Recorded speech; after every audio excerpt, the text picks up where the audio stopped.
Assalamualaikum warahmatullahi wabarakatuh. Alhamdulillahilladzi arsala rasulahu bil huda wa dinil haqqi liyudhhirahu 'ala dini kulli walau karihal kafirun walau karihal musyrikun. A'udzubillahi minasyaitonir rajim. Bismillahirrahmanirrahim. Kutiba alaikumus syamu kama kutiba 'alal ladzina min qablikum la'allakum tattaqun. Al-ayat. Puji beserta syukur marilah kita panjatkan kepada Allah Subhanahu wa taala yang mana dengan rahmat dan karunia-Nya kita diberi kesempatan oleh Allah Subhanahu wa taala untuk melaksanakan salah satu kewajiban kita, yaitu puasa Ramadan. Mudah-mudahan kita semua selalu diberikan kesehatan oleh Allah Subhanahu wa taala. Wabil khusus puasa kita mudah-mudahan diterima oleh Allah Subhanahu wa taala. Amin ya Allah ya rabbal alamin. Salawat dan salam marilah kita panjatkan kepada Nabi kita, yaitu Nabi Muhammad Sallallahu Alaihi Wasallam. Bapak, Ibu, wali murid, pendamping pembelajaran online yang saya hormati, beserta anak-anak peserta didik SDN 086 Cimincrang yang Bapak banggakan, semoga Allah muliakan. Amin ya Allah ya rabbal alamin. Baik anak-anak, pada kali ini Bapak akan menerangkan garis besar dari materi pertama dalam pesantren Ramadan ini, yaitu tentang pengenalan puasa, yang meliputi pengertian puasa, syarat sah puasa, syarat wajib puasa, apa yang disunahkan, apa yang dimakruhkan, dan hal-hal apa saja yang bisa membatalkan puasa kalian. Tolong disimak apa yang Bapak sampaikan. Selanjutnya kalian nanti di akhir dirangkum di buku tulis yang pentingnya saja, yang menurut kalian penting. Setelah itu dilaporkan, didokumentasikan dalam bentuk foto, lalu dikirimkan ke grup WhatsApp, grup PAI masing-masing. Oke, masuk ke dalam pengertian puasa. Puasa menurut bahasa artinya menahan, sedangkan dalam pengertian panjangnya, puasa adalah menahan diri dari segala bentuk yang membatalkan puasa, dari terbit fajar hingga terbenamnya matahari dengan niat tertentu. Selanjutnya, hukum puasa itu wajib bagi seluruh umat muslim. Sebagaimana firman Allah Subhanahu wa taala, ya ayyuhalladzina amanu kutiba alaikumus syamu kama kutiba alal ladzina min qablikum la'allakum tattaqun. Yang artinya, hai orang-orang yang beriman, diwajibkan bagimu ibadah puasa sebagaimana diwajibkan bagi orang-orang sebelum kalian, agar kalian menjadi orang-orang yang bertakwa. Quran surat Al-Baqarah ayat 185.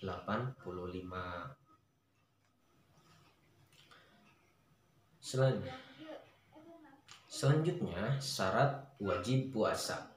Syarat wajib puasa adalah syarat apa saja yang mewajibkan seseorang itu berpuasa. Yang pertama yaitu beragama Islam. Jadi orang yang tidak beragama Islam tidak diwajibkan untuk berpuasa. Jadi puasa itu hanya untuk orang yang beragama Islam. Yang kedua, telah melalui masa baligh atau dewasa. Menurut kitab Sapinah, ukuran baligh itu kalau laki-laki umur 9 tahun, kalau perempuan umur 9 tahun, kalau laki-laki umur 15 tahun, atau kalau misalkan perempuan udah keluar darah haid, kalau laki-laki udah keluar mani atau mimpi basah. Lalu bagaimana kalau misalkan kita itu baru kelas 1, baru umur 8 atau 9 atau 10 tahun, 7 tahun bagi laki-laki atau perempuan, apakah kita wajib berpuasa? Untuk umuran anak-anak SD atau umur di bawah yang belum baligh, kalian dianjurkan untuk belajar berpuasa. Jadi nanti kalau misalkan kalian sudah dewasa, kalian sudah terbiasa. Beda halnya dengan belum belajar. Jadi nanti kalau sudah balik baru belajar, itu ketinggalan. Seperti itu. Yang ketiga yaitu mempunyai akal. Maksudnya gini, mempunyai akal itu tidak dalam keadaan gila atau dalam keadaan waras. Selanjutnya sehat jasmani dan juga rohani, badannya sehat, jiwanya juga sehat. Selanjutnya bukan seorang musafir atau sedang dalam melakukan perjalanan. Akan tetapi dalam perjalanan boleh juga dianjurkan tidak membatalkan puasa, lebih baik. Tapi kalau misalkan tidak kuat, boleh membatalkan puasa dalam tanda kutip. Perjalanannya itu ada batasnya, bukan dari Gede Bage sampai Bandung, tapi dalam beberapa kilometer ada batasannya. Selanjutnya suci dari haid dan nifas. Ini untuk perempuan. Mungkin di sini kelas 3, 4, 5, 6 ada yang sudah keluar darah haid dan nifas. Nah, itu berarti sudah diwajibkan berpuasa. Selanjutnya mampu atau kuat melaksanakan ibadah puasa. Kalau misalkan tidak mampu atau tidak kuat, misalkan dalam keadaan sakit atau sudah tua, atau misalkan lagi sakit parah, itu tidak diwajibkan berpuasa. Akan tetapi wajib qadha. Oke, bisa dimengerti tentang syarat wajib puasa. Selanjutnya yaitu rukun puasa Ramadan. Rukun itu adalah yang menyebabkan puasa kita sah. Kalau yang tadi syarat wajib, kalau sekarang syarat sah atau rukun puasa. Apa itu? Yang pertama, membaca niat. Kalau misalkan puasa kita tidak dibaca niatnya, maka otomatis puasa kita tidak sah. Biasanya kalau misalkan di kita membaca niat puasa itu dilaksanakan pada waktu setelah menjalankan ibadah sholat tarawih secara bersama-sama. Kenapa secara bersama-sama? Biar tidak lupa.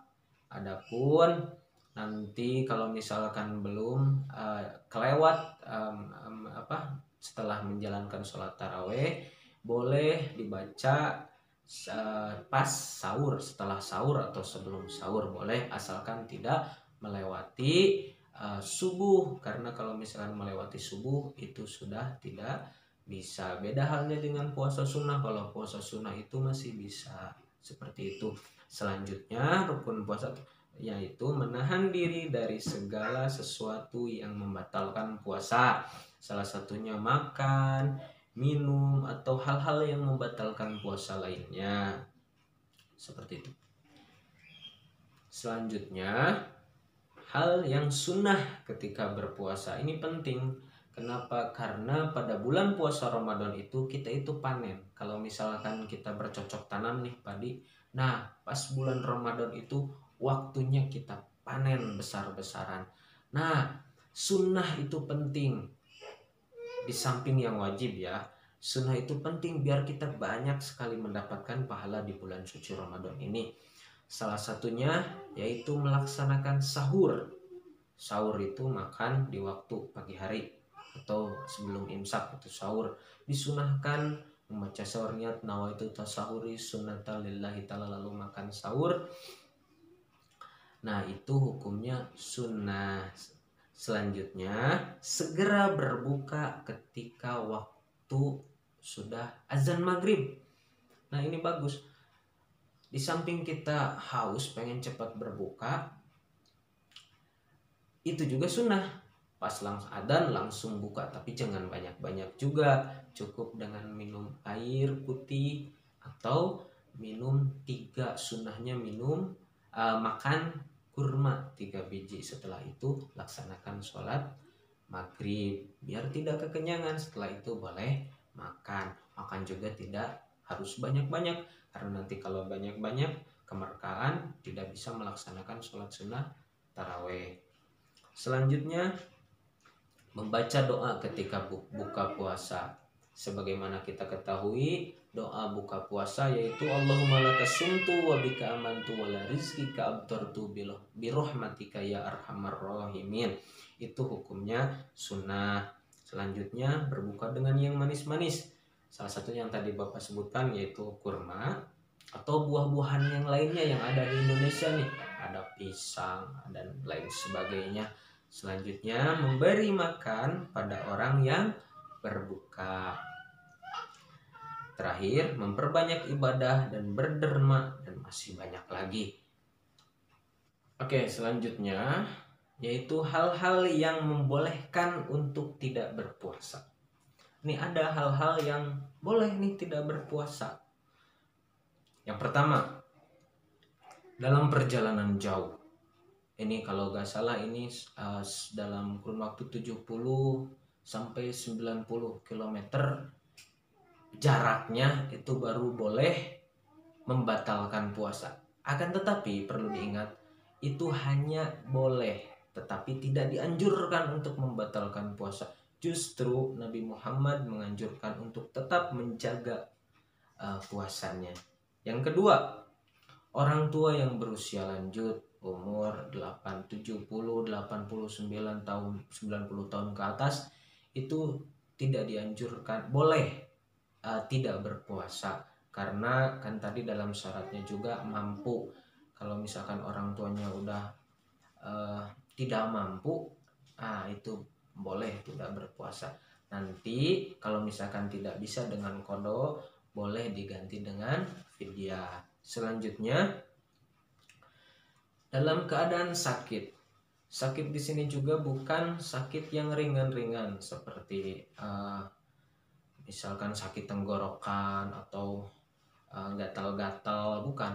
Tetapi sakit yang kalau misalkan kita berpuasa, sakitnya itu tambah parah. Nah, itu boleh dianjurkan tidak berpuasa. Kan tetapi perlu diingat, bukan berarti diganti dengan fidyah, tapi digantinya dengan qada di lain waktu di luar bulan Ramadan. Selanjutnya, wanita yang menyusui dan hamil itu boleh tidak berpuasa karena dengan alasan ditakutkan mempengaruhi janin yang ada di dalam tubuh si ibu, ataupun kalau misalkan lagi menyusui nanti mempengaruhi kualitas dari ASI atau air susu ibunya itu sendiri. Nah, itu diperbolehkan tidak berpuasa, lalu tetap diganti di bulan lainnya.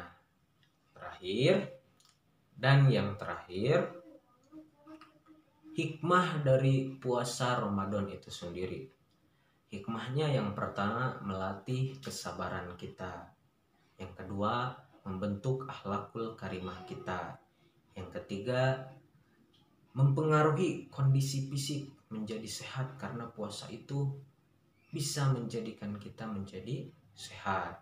Yang keempat, menimbulkan rasa syukur kita. Yang kelima, meningkatkan ketakwaan dalam diri kita. Yang keenam, membersihkan diri dari dosa-dosa. Yang ketujuh, membiasakan diri hidup hemat. Itulah beberapa hal, gambaran besar materi dari pengenalan puasa. Mudah-mudahan kalian tidak puas dan mencari referensi lain, boleh dari buku, boleh dari internet atau lain sebagainya. Banyak sekali referensi. Jangan lupa nanti kalian dibaca materinya yang akan Bapak share dalam bentuk PDF atau Word ataupun dalam bentuk gambar, lalu dirangkum, ditulis ulang yang pentingnya atau yang menurut kalian penting. Setelah itu didokumentasikan dan dikirimkan ke grup WhatsApp sebagai bentuk absensi kehadiran kalian. Pesan dari Bapak, jangan lupa perbanyak amalan-amalan selain yang wajib, perbanyak amalan sunnah, mengaji. Jangan lupa biar di puasa Ramadan kita, di bulan suci Ramadan yang ini, kita panen besar, Mudah-mudahan segala bentuk amal ibadah kita pada bulan Ramadan ini khususnya diterima oleh Allah Subhanahu wa taala. Amin ya Allah ya rabbal alamin. Sekian materi dari Bapak. Wallahu wafiq ila aqwamit thoriq. Assalamualaikum warahmatullahi wabarakatuh.